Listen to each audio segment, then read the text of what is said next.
So, hello everyone. This side, Dr. Mrinalini Pathak, Assistant Professor in Management Department. So, today we are going to study organization behavior of BBA first year, that is, first semester. So, let's start. So, what is organization? As we can see over here, the definition given by the author, that is Stephen P. Robbins and Timothy A. Judge's definition, right? So, organization is a consciously coordinated social unit composed of two or more people that functions on a relatively continuous basis to achieve a common goal or a set of goals. Right? So it is very difficult to define the term organization precisely because the use of the term organization is not standardized. It is not static. It is dynamic and ever changing as per the needs of society, its members, business objectives, and environmental changes. Organization have been defined in different ways by different theorists because different theorists have emphasized different characteristics of organization. Just as we can see over here, given by the Stephen Robbins, right?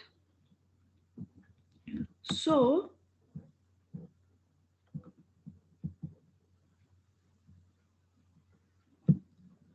here we are focusing upon the consciously coordinated social unit, which is composed of two or more people, right? With in the isolation, no organization can work, no organization can operate its function, right? That is, we need to achieve the common goals. Now moving further, let's have a quick characteristics of an organization.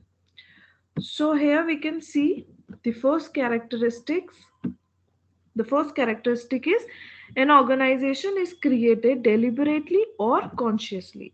Anything which is formed as a natural sequence, such as a family or a tribal group, may not be termed as an organization.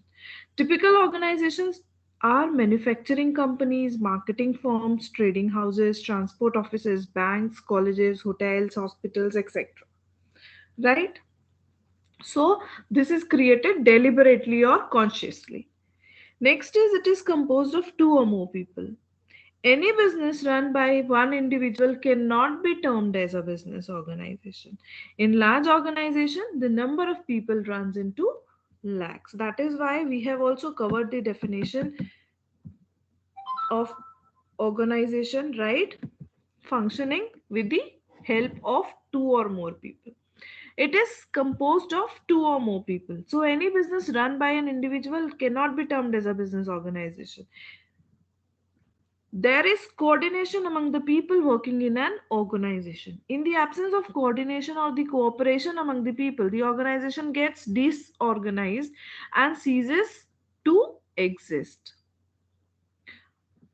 There is hierarchy in any organization. A typical hierarchy consists of board of directors, chairman, managing director, general managers, deputy general managers, senior manager, supervisors, and workers in a large manufacturing firm. Principals, head workers in a large manufacturing firm, professors, associate professor, assistant professor form the hierarchy in a professional college. And each level of hierarchy will have its own authority and responsibility. Next is organizations function continuously. There are business houses existing for over centuries. In certain cases, the business may be seasonal, selling of crackers, marketing of a particular variety of fruit and etc. Right? That we are calling it as a seasonal, but still it is organized business. Organization will have certain goals. For a hospital, the goal could be to offer quality medical service at any affordable cost, right? A star hotel's goal could be to offer a luxurious stay, for example, and the goal of a management school could be to make the student industry ready. Depending on the top management, the goals of a Corporate could be to offer quality goods or services, invent newer and newer product designs, sell products at the cheapest rate, or make available its service round the clock. So this is all about the characteristics. Now let's moving further with the definition of behavior. We have understood the meaning and the features of the organization. Now we are going to discuss about the behavior alone. So behavior is what? Behavior is a response to a stimulus which is observed directly or indirectly. Stimulus can be any object, can be anything, can be any event, right? Towards which our behavior can be reflected. So human behavior is a function of person and environment. Okay.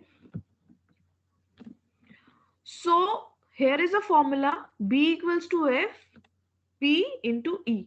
That is, human behavior is a function of person and environment. So if we talk about the person, person includes education, skills, experience, health, gender, age, that can be attitude, aptitude, beliefs, perception, personality, etc. And if we talk about the environment, it covers working conditions, amenities, supervision, rewards, fellow workers, motivation, appreciation, right? So this is the environment, and together we can give the definition of the behavior. So this is the behavior, and behavior can be overt and covert. Overt behavior is what? It is what a person does. It is the observable and measurable activity of human beings. It includes mental process like decision making or physical process like handling a machine, right? And covert behavior is what? This cannot be easily observed or measured. For example, feelings, attitudes, perception. So in order to understand more precisely, more accurately overt and covert behavior, we can also differentiate overt and covert into the tangible and the intangible thing, right? To get the meaning more clear.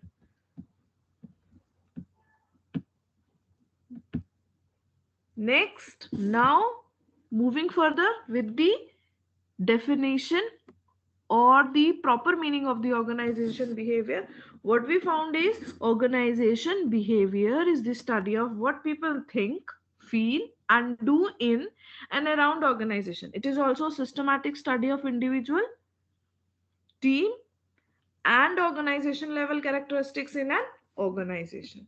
So in a consolidated framework, we can define organization behavior is the study of what people feel, think, and do in the organization, right? So here are certain definition also given by the various authors, right? So we can define organization behavior at the three levels: at the individual level, at the group level, as well as at the organization level. If we talk about the level of the individual, so individual level deals with the concept at the individual level. Examples of individual level concepts are perception, personality, learning, motivation, attitude, right? Which we are doing as per our interest, है ना? And the next is the group level. Group level deals with the concept at the group level. Examples can be team, conflict, leadership, power, politics. Group level concepts may include how groups are formed, how to make effective teams, how individually and collectively the group activities can be improved, how to motivate employees, and which type of group would be suitable for a particular assignment. This is the group level. And if we talk about the organizational level, so it deals with the concept of the organizational level, and the examples of the organizational level are change management, organizational culture, right? And other topics discussed at organizational level include the concept of the organization, different organization models, and organizational change along with its impact and implementation. And the working condition and stress management are also discussed at the organizational level. So this is all about the organizational levels. So moving further with the four major models of the organization behavior. So we can study about the four major models, or you can say the frameworks that organizations operate out of. That is the autocratic, custodial, supportive, and collegial. If we talk about the autocratic model, the basis of this model is power with a managerial orientation of authority. The employees in turn are oriented towards obedience and dependence on the boss, because here the work is not centralized, it is decentralized, right? The employee need that is met is subsistence, and the performance result is minimal. We need to obey the boss. There is no open communication. Next is the custodial. The basis of this model is economic resources with a managerial orientation of money. The employees in turn are oriented towards security and benefits and dependence on the organization. The employee need that is met is security.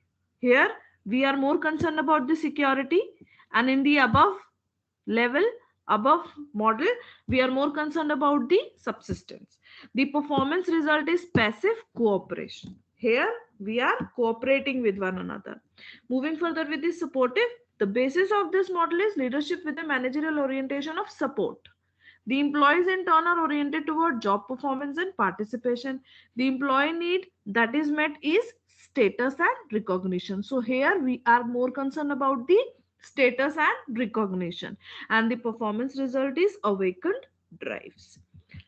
Last model is the collegial model. The basis of this model is partnership with a managerial orientation of the teamwork. The employees in turn are oriented towards responsible behavior and self-discipline. And the employee need that is met is self-actualization. The performance result is moderate enthusiasm. Although there are four separate models, almost no organization operates exclusively in one.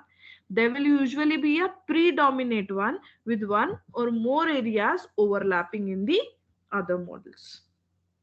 The first model, autocratic, has its roots in the Industrial Revolution, and the managers of this type of organization operate mostly out of McGregor's Theory X, and the next three models begin to build on McGregor's Theory Y. They have each evolved over a period of time, and there is no one best model.